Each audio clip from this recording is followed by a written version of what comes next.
प्रोग्राम का बाकायदा आगाज तिलावत कुरान मजीद फुरकान हमीद तो किया जाता है। तिलावत कुरान मजीद वास्ते मैं दावत देना हाफज मोहम्मद फैज़ान को कि आएँ और तिलावत कुरान मजीद सुनाएँ। हाफज मोहम्मद फैज़ान। अऊज़ु बिल्लाहि मिनश शैतानिर रजीम। बिस्मिल्लाहिर रहमानिर रहीम।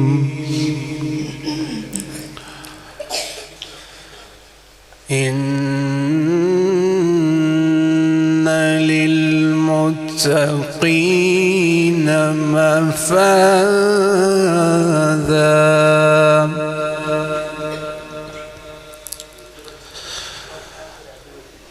حدائق وأعنابا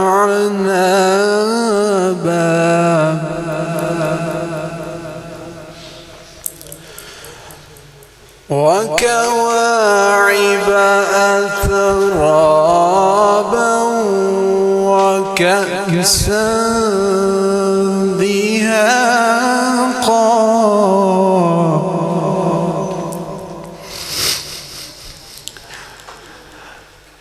لا يسمعون فيها لغوا ولا كذابا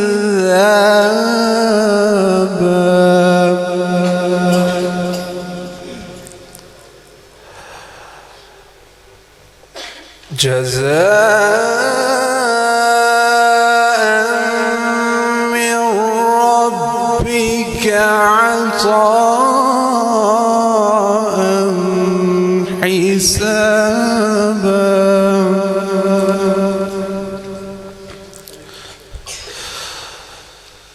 لا يسمعون فيها لغوا ولا كذابا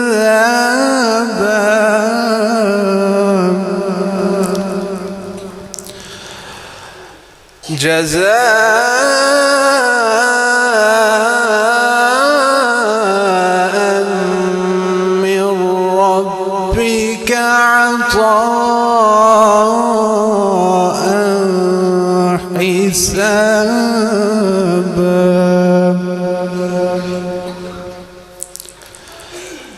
رب السماوات وما في الأرض رب السماوات وما في الأرض وما بينهما الرحمن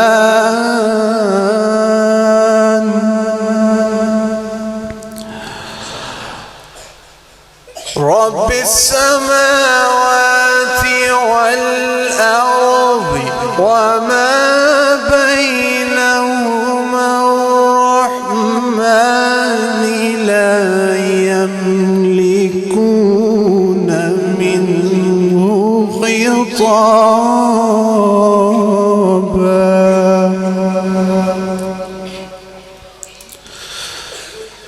يوم يقوم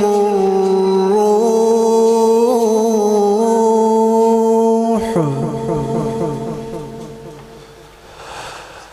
يوم يقوم الروح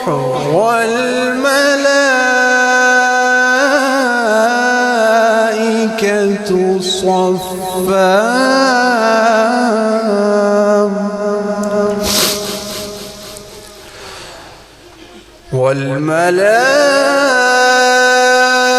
والملائكة صفا لا يتكلمون إلا من أذن له الرحمن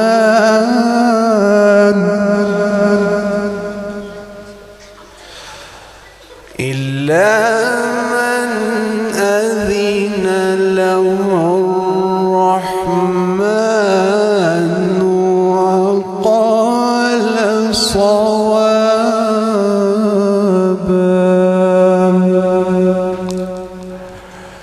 صدق الله العظيم। ये थे मोहतरम जनाब हाफिज़ मोहम्मद फैज़ान साहब, जो कि बड़े आसन अंदाज के अंदर तिलावत कुरान मजीद फरमा रहे सन। अब मैं तिलावत कुरान मजीद वास्ते दावत देना हाफिज़ मोहम्मद रिजवान साहब को कि वो तिलावत कुरान मजीद सुनाएं। अऊज़ु बिल्लाहि मिनश शैतानिर रजीम।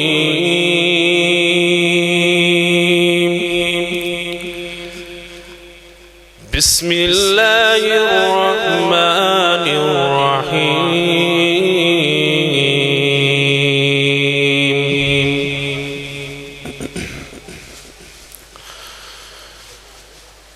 वया कौम ला अस्अलुकुम अलैहि मालन इन अजरिय इल्ला अल्लाह वमा अना बितारिदिल लज़ीना आमनू इन्नहुम मुलाक़ू रब्बिहिम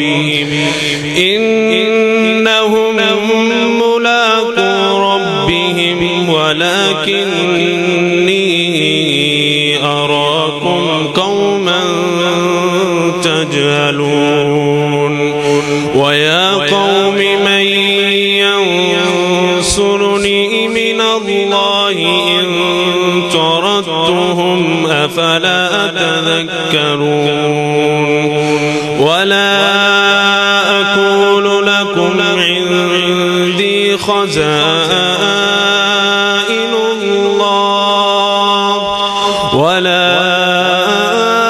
अअलमुल गैब वला अक़ूलु इन्नी मलक वला अक़ूलु लिल्लज़ीना तज़दरी अअयुनुकुम लन यु'तियहुमुल्लाहु खैरा। अल्लाहु अअलमु बिमा फी अनफुसिहिम इन्नी इज़न लमिन अज़्ज़ालिमीन। क़ालू या नूह क़द जादलतना फ़अक्थरत जिदालना फ़अतिना बिमा तइदुना इन कुन्त मिन الصادقين। قال إنما يأتيكم به الله إن شاء وما أنتم بمعجزين ولا ينفعكم نصحي إن أردت أن أنصح لكم إن كان الله يريد أن يغويكم هو ربكم وإليه ترجعون.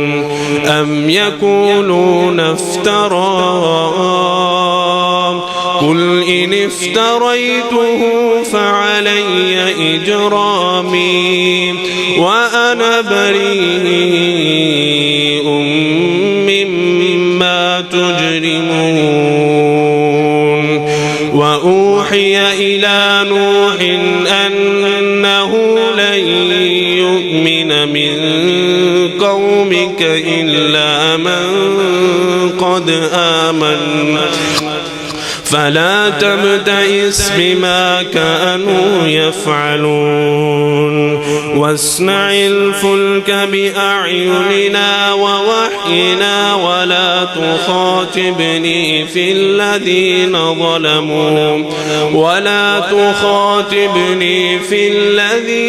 ظلموا إنهم مغرقون. ويصنع الفلك وكلما مر عليه ملأ من قومه سخروا منه فإنما نسخر منكم كما تسخروا منا فإنا كما تسخرون فسوف تعلمون من يأتيه عذاب يخزيه ويحل عليه عذاب مقيم صدق الله العظيم السلام عليكم. یہ تھے محترم جناب حافظ محمد رضوان صاحب جو کہ تلاوت قرآن مجید فرقان حمید سنا رہے تھے.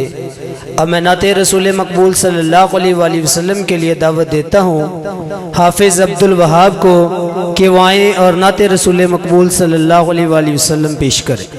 سونیا سونیا زلفاں نے میرے پیر دیاں سونیا سونیا زلفاں نے میرے پیر دیاں جس دیاں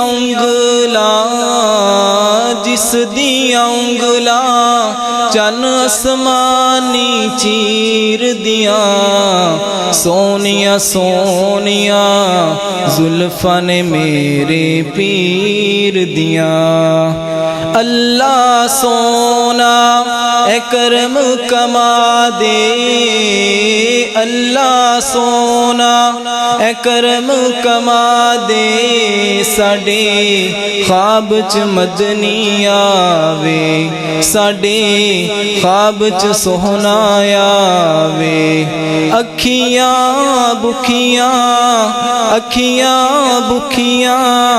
سونے دی تصویر دیاں سونیا سونیا زلفاں نے میرے پیر دیاں سونیا سونیا زلفاں نے میرے پیر دیاں اس مکھڑے نو جو تک لیندا اس مکھڑے نو جو تک لیندا اونوں اپنا ہوش نہ رہندا اونوں اپنا ہوش نہ رہندا نہیں کوئی